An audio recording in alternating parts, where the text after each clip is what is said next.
আমাদের সহকর্মী রাসেল আহমেদ আছেন মহাখালী, আমরা একটু তার কাছে চলে যাচ্ছি। সেখানকার কি অবস্থা রাসেল, আপনার কাছ থেকে জানতে চাই।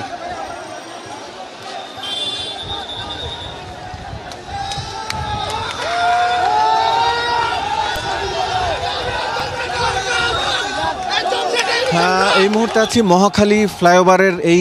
এলাকাটিতে এবং আমার সামনে দিয়ে অর্থাৎ মহাখালীর এই অঞ্চল দিয়ে যেই মিছিলটি যাচ্ছে এটি আসলে আরও অনেকক্ষণ আগে সামনের দিকে এগিয়েছে। আমি আছি মহাখালীতে, তবে মিছিলের যেই সামনের অংশ সেটি আসলে এরই মধ্যে ৭ রাস্তার ওই অংশটা অর্থাৎ তেজগাঁও দিয়ে তারা, আমি ধারণা করছি যে ৭ রাস্তা পার হয়েছে, কারণ আরও অনেকক্ষণ ধরে আমরা এখানে রয়েছি যখন মিছিলটি আসলে রয়েছে। এই মিছিলটি এসছে, আমরা দেখতে পেয়েছি যে উত্তরা টঙ্গী সহ ওই এলাকা থেকে এসছে মিছিলটি, এবং উত্তরার ওই অংশে সকাল থেকে আসলে পুলিশের অল্প সদস্য থাকলেও সেনা সদস্যদের বেশ কড়া টহল ছিল সেখানে। কাঁটাতারের ব্যারিকেড দেওয়া ছিল বেশ কয়েকটি জায়গায় এবং সেনা সদস্যরা নিষেধ করছিলেন। আমরা দেখছিলাম যে তারা মানুষকে জড়ো হতে প্রথমের দিকে দিচ্ছিলেন না। এরপরে আসলে অনেক মানুষ যখন একসাথে জড়ো হয় এবং বিভিন্ন জায়গা থেকে, আমরা দেখেছি টঙ্গী থেকে উত্তরার বিভিন্ন সড়ক থেকে যখন জড়ো হয় তখন আসলে যেই কাঁটাতারের ব্যারিকেড যেটি ছিল সেটি ভেঙে সাধারণ মানুষ ভেতরে প্রবেশ করেন এবং এরপরে আসলে সেনা সদস্যরা কোনো ধরনের বাধা দেয়নি। ঠিক উত্তরার ওই সময়টিতে কয়েকটি টিয়ার সেল নিক্ষেপ করেছিল পুলিশ, তবে সেটিও আর বেশি দূর এগোনি। টিয়ার সেল নিক্ষেপের পরেও যখন যারা ছাত্র জনতা যারা সামনে এগোচ্ছিলেন তারা ছত্রভঙ্গ না হওয়ায় সেটি আর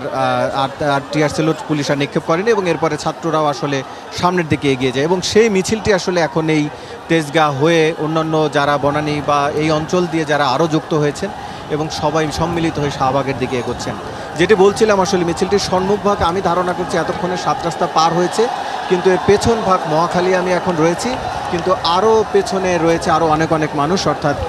আরও পেছনে কত দূর রয়েছে সেটি আমি ধারণা করতে পারছি না, কারণ যত দূর দেখা যাচ্ছে এখন মানুষ রয়েছে, অগণিত মানুষ বলা যায়, আসলে লাখো মানুষ বলা যায়, এবং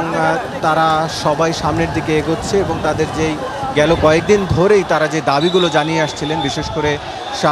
শাহবাগে এবং শহীদ মিনারের সমাবেশের মাধ্যমে কিংবা বিভিন্ন জায়গায় তারা যে দাবিগুলো জানিয়ে আসছেন এবং এক দফা দাবি এখন সরকারের পতন, সেই দাবিগুলোকেই তারা বারবার ঘোষণা দিচ্ছেন। আমরা তাদের কয়েকজনের কাছে জানতে চেয়েছিলাম যে সরকারের পক্ষ থেকে যে আলোচনার কথা বলা হয়েছে, কিন্তু শিক্ষার্থীরা বা যারা কথা বলছিলেন এই মিছিলের মধ্য থেকে তারা বলছেন যে কোনো ধরনের আলোচনা তারা করতে আগ্রহী নয়, কারণ আলোচনার সময় অনেকটা পেরিয়ে গেছে, তাদের শত শত মানুষ মারা গেছে, শত শত শিক্ষার্থী মারা গেছে, সে কারণেই তারা আর নতুন করে কোনো ধরনের আলোচনায় বসতে রাজি না এবং সে কারণেই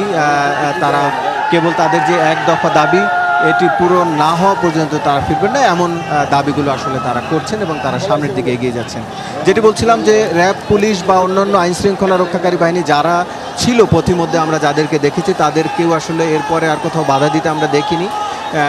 সবাই এবং শিক্ষার্থী বা ছাত্র জনতার পক্ষ থেকেও কোনো অতি উৎসাহী হয়ে কাউকে আমরা কোনো ধরনের আঘাতের দিকে আঘাত করতে দেখিনি, অর্থাৎ এখন পর্যন্ত বলা যায় যে শান্তিপূর্ণভাবে মিছিলটি সামনের দিকে এগিয়ে যাচ্ছে।